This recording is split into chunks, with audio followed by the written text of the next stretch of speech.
Como inovação e sustentabilidade podem andar juntas? No momento em que o mundo debate formas de cuidar melhor dos nossos recursos naturais, a indústria se apresenta como parte essencial para escrever uma nova história. E alguns exemplos mostram que é possível unir tecnologia, responsabilidade e futuro no mesmo caminho. Quando a gente vê o pessoal da CPFL assim, trabalhando na manutenção da rede, a gente não imagina todo o olhar e cuidado que há por trás deste processo.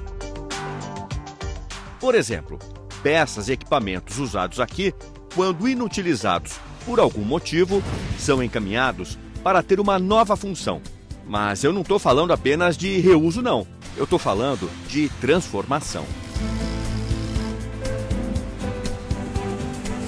A peça ou equipamento lá da manutenção da rede veio parar aqui, nesta unidade em São José do Rio Pardo, chamada pela CPFL de reformadora.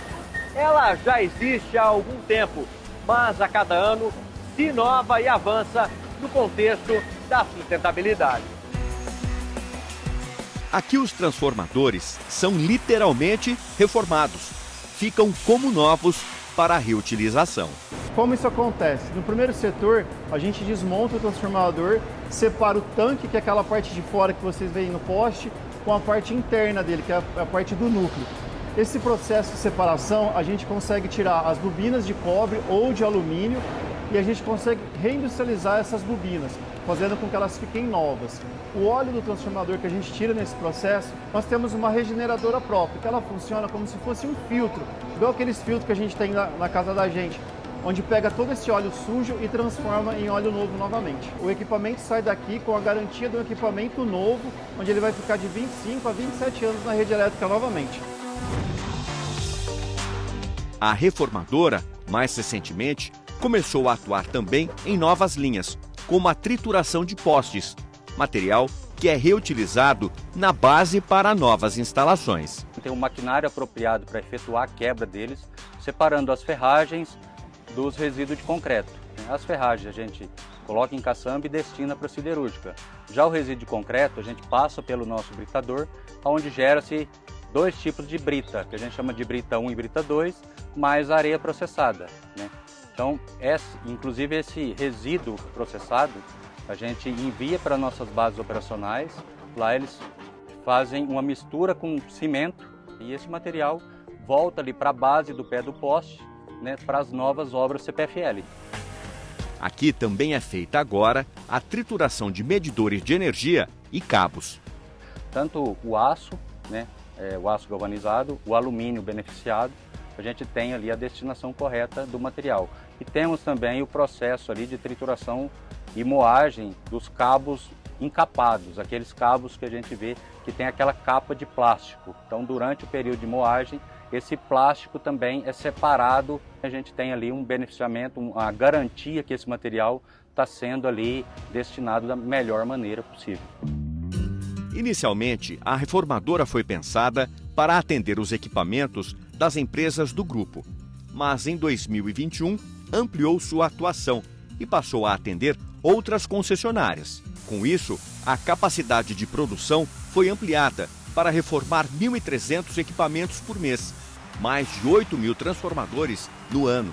O grupo CPFL tem como meta reformar em sua cadeia de operação 70.000 equipamentos até 2030. Eu acho que esse é o caminho sem volta, né? A gente continua sempre com esse olhar, a gente está falando de compromissos aí firmados até 2030.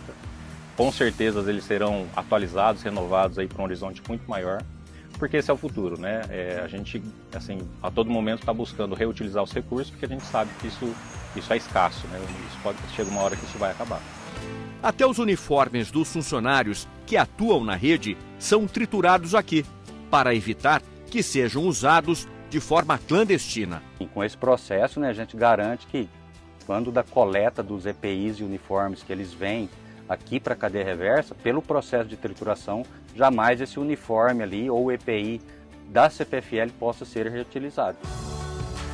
Todos esses processos levam em conta a descarbonização, ou seja, a redução ou eliminação de emissões de gases de efeito estufa na atmosfera, como o dióxido de carbono e metano. Esses resíduos seriam todos descartados na natureza e teria necessidade de novas extrações para que fossem fabricados transformadores novos, ou seja, é um processo totalmente desnecessário quando a gente pensa em gases de efeito estufa e tudo mais. A CPFL é muito conectada na questão dos eletricistas, estar em campo ali, garantindo, né, a energia em casa, mas tem todo esse bastidor por trás para a gente garantir também toda a questão ambiental, sustentável relacionada ao processo. Recentemente a gente foi agraciado, né, foi reconhecido aqui no evento pré-COP30, que é um evento super relevante, né, do setor privado, ali, das iniciativas do setor privado.